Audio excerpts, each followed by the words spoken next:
भगौड़ा इस समय कौन है पूरा देश जान रहा है। भगौड़ों के बारे में मत कहिए। देश का प्रधानमंत्री गैस के संकट के इस समय में किस गुफा में छुपा हुआ है, पहले उसको निकाल के लाइए।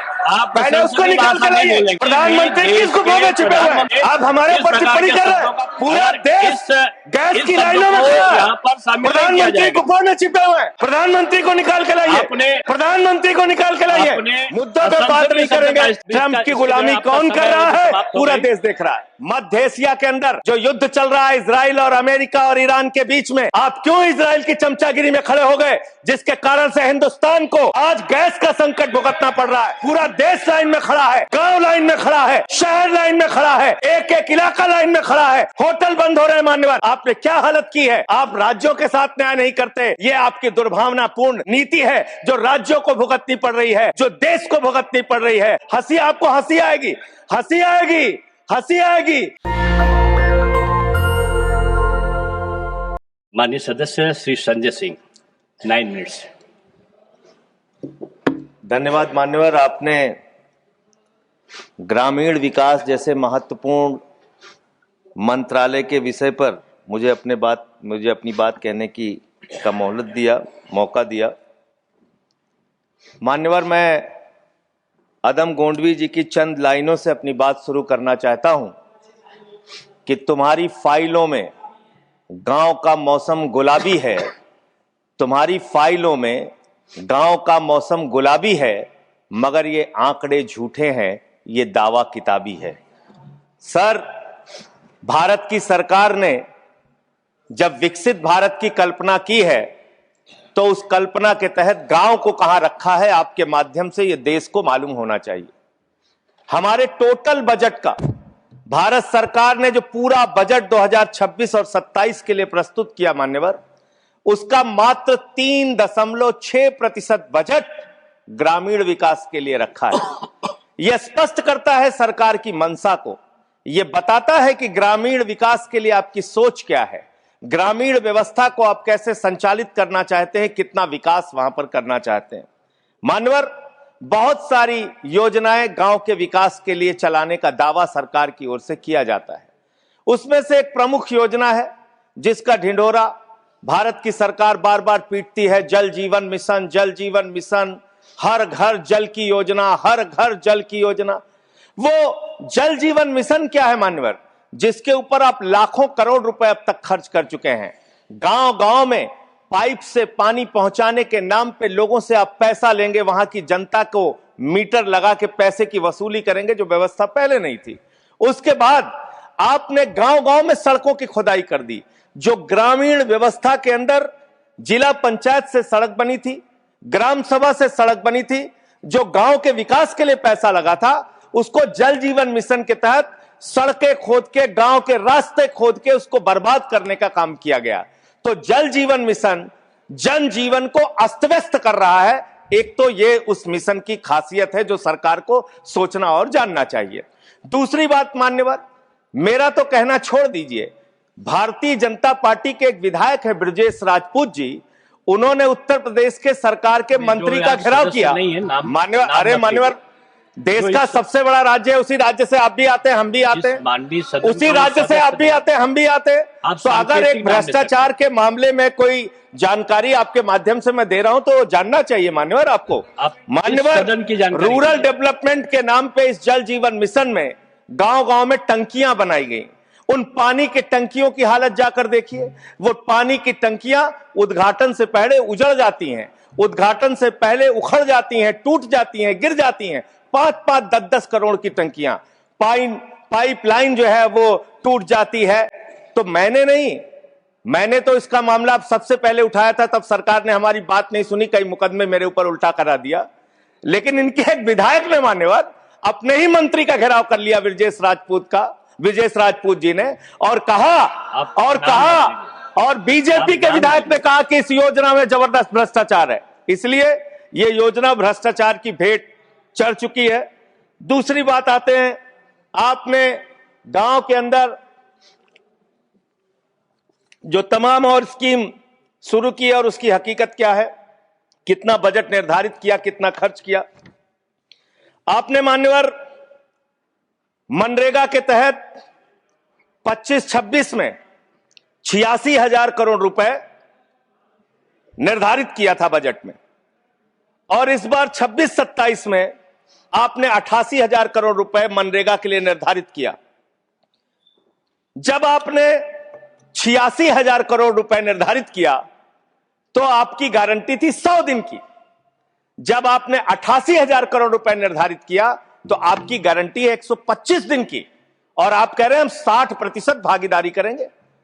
पिछले कई वर्षों से, जब से प्रधानमंत्री नरेंद्र मोदी जी बने हैं इस देश के, और जब से भारतीय जनता पार्टी की सरकार है, मनरेगा की स्कीम में इस सदन के अंदर मैं पूरे जिम्मेदारी से बोलना चाहता हूं, एक भी साल में 50 दिन से ज्यादा आपने रोजगार नहीं दिया।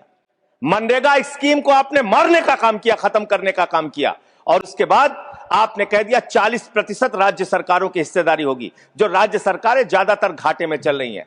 चलिए, वो भी आपने कर दिया जो आपको करना था, आपने स्कीम पास कर दी जी राम जी की।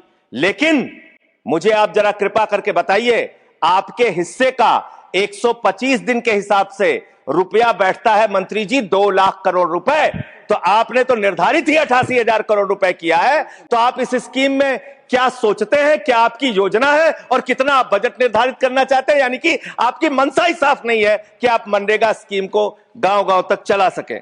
इसके बाद मान्यवर आते हैं, एक मिनट माननीय मंत्री। करना चाहता हूं कि जब मैं बोलूं तब आप सुनने जरूर उपस्थित रहना, बोल के चले मत जाना, एक एक चीज का जवाब दूंगा।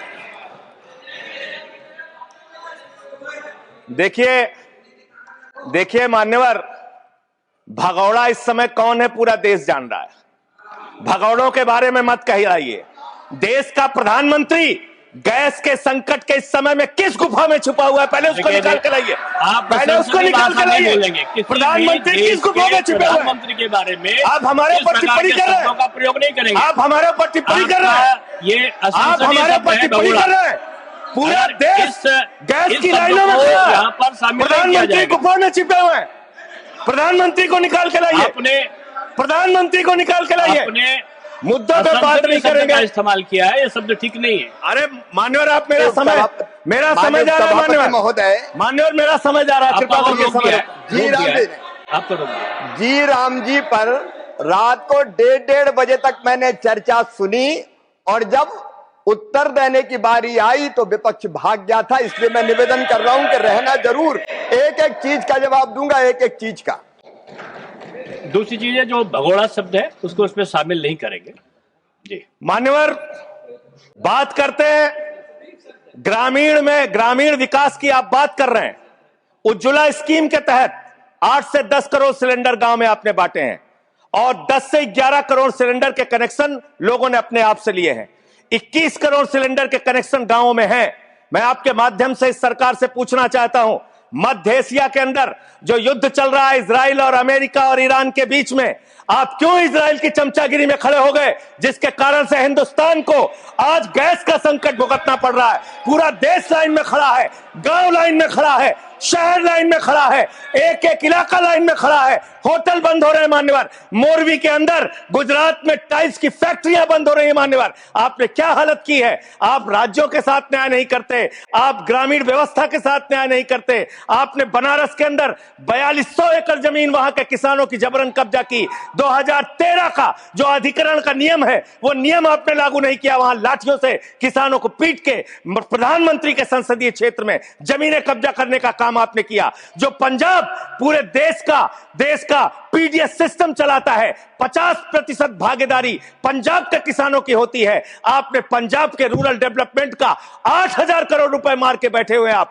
बताइए क्यों आपने पंजाब का हिस्सा नहीं दिया? क्यों आप वहां के साथ सौतेला व्यवहार कर रहे हैं? बताइए इस देश को और पंजाब के लोगों को। वहां पर बाढ़ आई, आप भी गए थे मंत्री जी वहां पे दुख जताने के लिए। आपने वहां की भयावह परिस्थितियों को देखा था, बावजूद इसके 1600 करोड़ रुपए की मदद आपने घोषित की थी। 16 पैसे आपने पंजाब को नहीं नहीं दिए, 16 पैसे। ये आपकी दुर्भावनापूर्ण नीति है जो राज्यों को भुगतनी पड़ रही है, जो देश को भुगतनी पड़ रही है। और ग्रामीण विकास के नाम पर आपने इस देश के गांव में रहने वाली जनता को लगातार धोखा देने का काम किया है, लगातार उनको ठगने का काम किया है। चाहे वो आंगनबाड़ी की स्कीम हो, आंगनबाड़ी की कार्यकर्तियां, हर काम में उनको आप लगा देते हैं, लेकिन आप उनको पैसा देने के नाम पर आपको हंसी आएगी, हंसी आएगी, हंसी आएगी।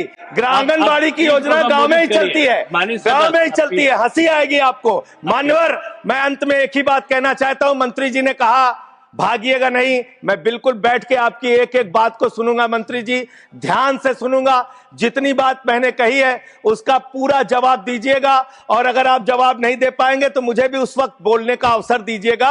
आप ही अकेले बोलने का अधिकार रखते हैं, ऐसा नहीं होना चाहिए। और दूसरी बात मान्यवर, दूसरी बात, इस समय भगौड़ा कौन है, ट्रंप की गुलामी कौन कर रहा है, पूरा देश देख रहा है। माननीय, जो भी इस चर्चा के दौरान जो भी सदस्य असंसदीय शब्द आया होगा वो शामिल नहीं होगा चर्चा में।